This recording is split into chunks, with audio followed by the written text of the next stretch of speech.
commercial real estate is going to go through the fucking toilet. So those of you that have anything to do with commercial real estate, directly or indirectly, it's over.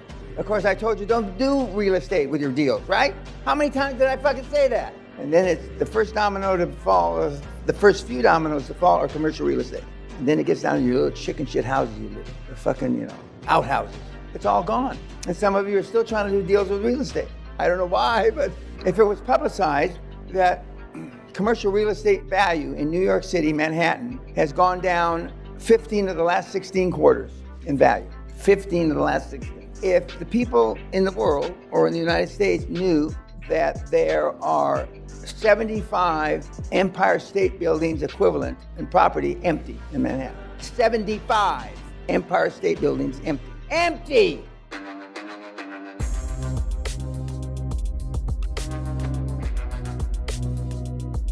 But forevermore in a certain part of Asia, I'm known, as the White Butcher.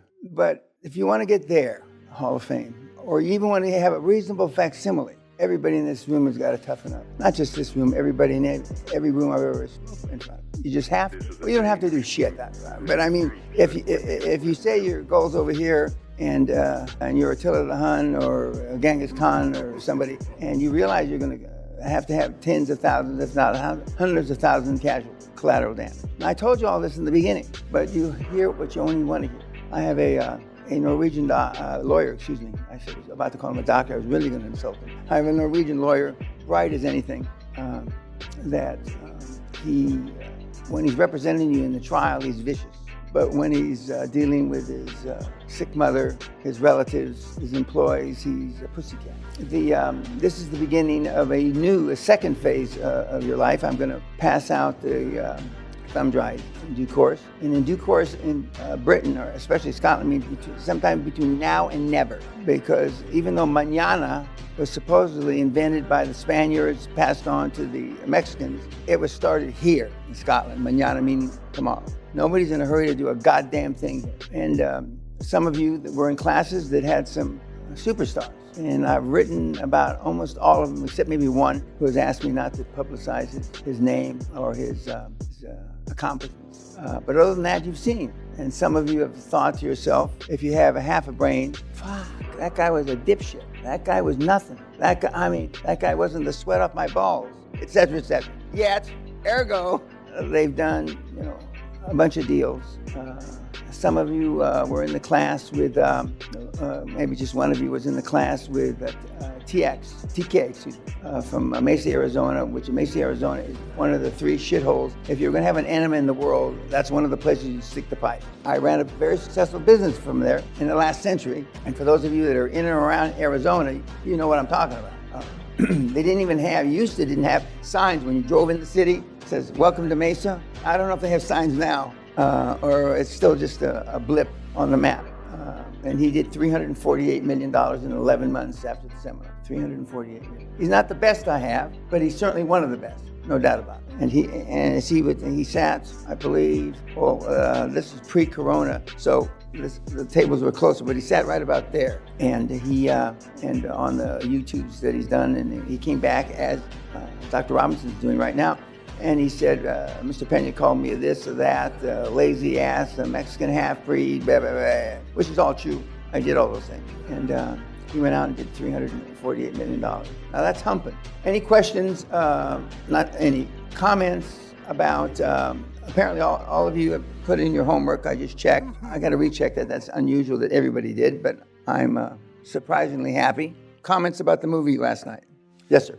They constantly put their balls on the line, kept on taking risk. Long time, sometimes decades, and only because of that they've achieved that level of success. Well, they were successful both short, intermediate, and long term, but they had chasms, they had mountains, they had all kinds of things that interrupted their success. But they just, they all just kept plowing ahead. I could write a book, 10 volumes, instead of the first 100 million. And the reason why it was called that is because I deemed then a long time ago, to make your first 100 million is not easy. I'm not talking about one or, those kind of 100 million, but I mean, reasonable currency. It's not easy. And so that's why I titled it. But I could write 10 volumes about all the mistakes I made, all, the quicksand I got in and how I got out. But it all starts, I was fortunate, not lucky, but fortunate. My first chairman was the former Secretary of the Treasury. And my office was one rock, Rockefeller Plaza, penthouse of one rock. Now, wasn't that hard to close people in that office complex when you're at the top? They were building Rockefeller Plaza when Mr. Anderson, my first chairman. And why did I start with $820? Because he put up $180. He had 18%, I had 82%. And the offices were fucking beyond spectacular. But it starts with that person. And then it was relatively easy to bolt on some high-profile people onto him. It was fucking damn. I mean, it just fell down like bowling pins when you throw a strike. Of course, I told you all that. And then it was easy to get the Big Eight was then, Big Eight accounting, which transformed into the Big Six. So you know all that. What else about the movie? Yes, sir. Rockefeller had bodacious goals, so he wanted to supply every family in the nation, and he was able to control 90% by the age of 37. And of course, Rockefeller IV, who's around, he may have just retired as a senator, but I think he's still around, from Virginia, West Virginia, or someplace like that. And he normally he starts his speeches with apologizing for his great-great-grandfather, which I find insulting myself, and how he made some of his money, killing people in unions and stuff like that, which virtually all the big guys did back in those days. Yeah, I mean, and then the government broke him up because they said he was, anti-this, anti-that, and so they broke up the businesses into 8 or 10 or 12 oil companies. But monopolies have been deemed to be bad, except when you're playing Monopoly. And I told you, when you go out there, to the extent that you use commercial finance, normal commercial bank finance, use it like Monopoly money. I told you that at least 25 times, but nobody does.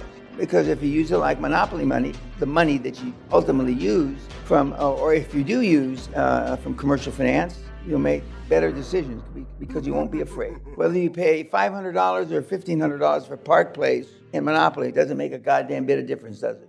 But the wiring that you've been supplied with, and we all know who supplied that wiring growing up, doesn't allow you to do that because you're afraid. Even, you're just afraid. And people like TK, myself, Marcus Bauer, weren't and aren't afraid. But sometimes, when Marcus was here a couple years ago, and he was giving his same as Dr. Robinson, he brought his wife, his new wife, and they attended the seminar. And he said that somebody asked him, what's the worst deal you ever did? And he says, I lost €1 million in 1 year. And he says, in my business, as Mr. Peña said, if you lose money in construction, you should blow your brains out. And I lost €1 million. And he goes on and it's all on YouTube. He goes on to explain how he lost €1 million. And it is pretty remarkable. Of course, he rode a 12-year bull market in property. 12 years. Now, it's not so easy to make money in property, in real estate. Later on during the seminar, I'm going to tell you the fourth door of the calamity that's going to happen. Well, I'll say it right now. Commercial real estate is going to go through the fucking toilet. So those of you that have anything to do with commercial real estate, directly or indirectly, it's over. Of course, I told you don't do real estate with your deals, right? How many times did I fucking say that? And then it's the first domino to fall, the first few dominoes to fall are commercial real estate. And then it gets down to your little chicken shit houses you live in, the fucking, outhouses. It's all gone. And some of you are still trying to do deals with real estate. I don't know why, but if it was publicized that commercial real estate value in New York City, Manhattan, has gone down 15 of the last 16 quarters in value. 15 of the last 16.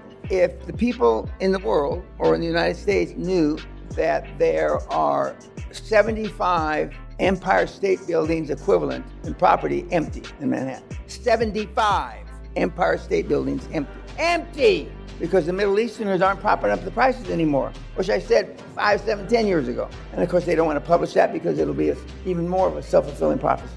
You heard all this shit though, yet you still. What else about the movie? Yes, sir. I like how Rockefeller had faith in God after his train accident even more. And I feel very much the same about certain things. When they happen, I feel like nothing can stop me. Well, you've heard this too. There was a lady that was sitting right about in that empty chair a few years ago. She was a managing director for JP Morgan. And at the end of the week, towards the end of the week, and we had a slide then, we don't use it anymore. It had Rockefeller, Jobs, blah, blah, blah.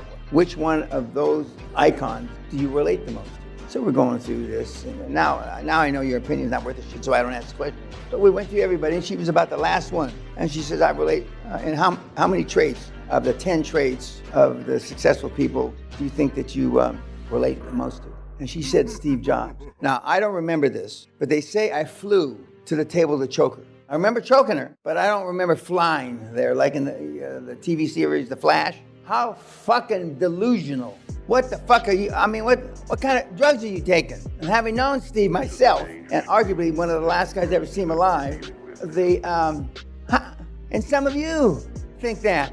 It's like, I've never done drugs, but I know that pure cocaine, and then they want to dilute it, and they use talcum powder and all kind of other shit to dilute it. Well, that's pure cocaine diluted by a factor of 1,000,000 squared. That's how little she had to do with or anything remotely close to describing Mr. Jobs. Anything else about the movie? Anything about Dr. Robinson? He's going to get up in a couple minutes, or a few minutes. Jester in the back. You somewhat already commented on it, but when his, I think it was Rockefeller's, the senator, his family member who mentioned about how... He was embarrassed. Yeah. He made excuses for his great-great-grandfather.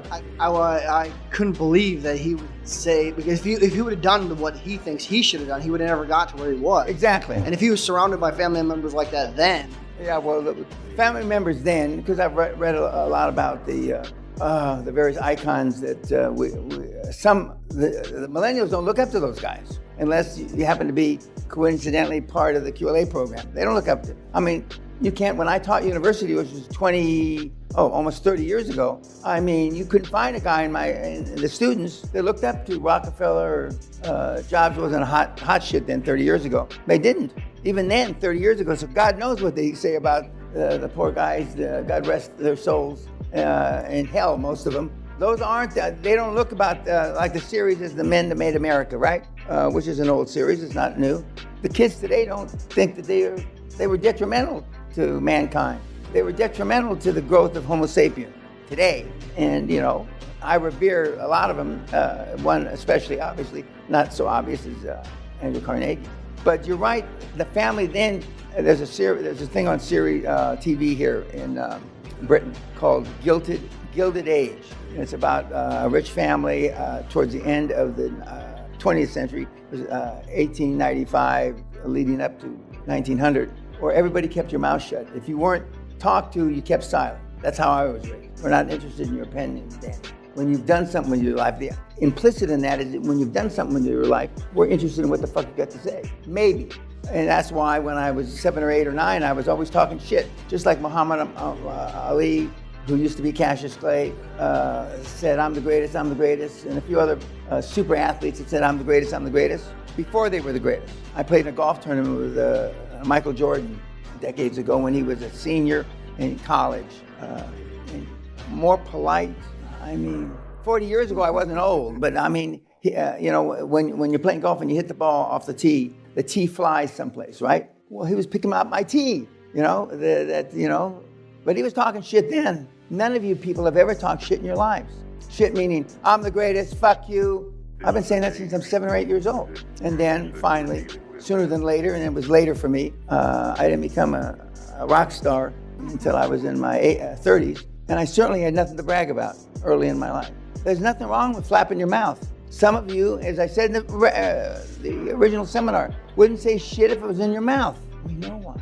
And how's your program worked out for you, sir? When I look back at it, I still see my UCLA student back there in the room. To me, he hasn't aged much, so that's good. But I remember exactly what the fuck I told him the first time we met.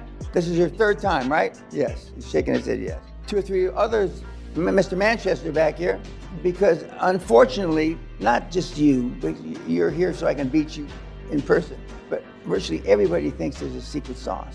Secret sauce meaning a tip I didn't give you, or Ty Lopez tip, and there isn't.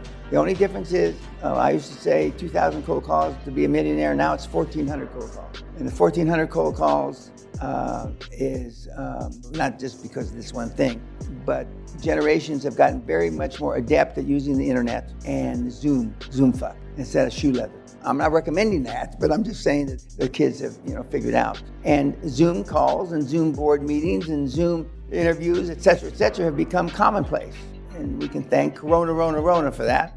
So now it's down to 1,400 cold calls, 1,400. And you're a short millionaire, and the second deal, you're easily a millionaire. Anything else about anything? Okay.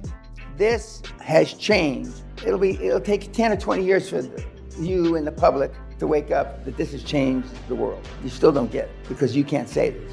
I have a double Harvard graduate up here on the wall. He was the youngest mayor in the United States, elected mayor in the United States. His name is Fidel Vargas. And he came here when I think he was 22.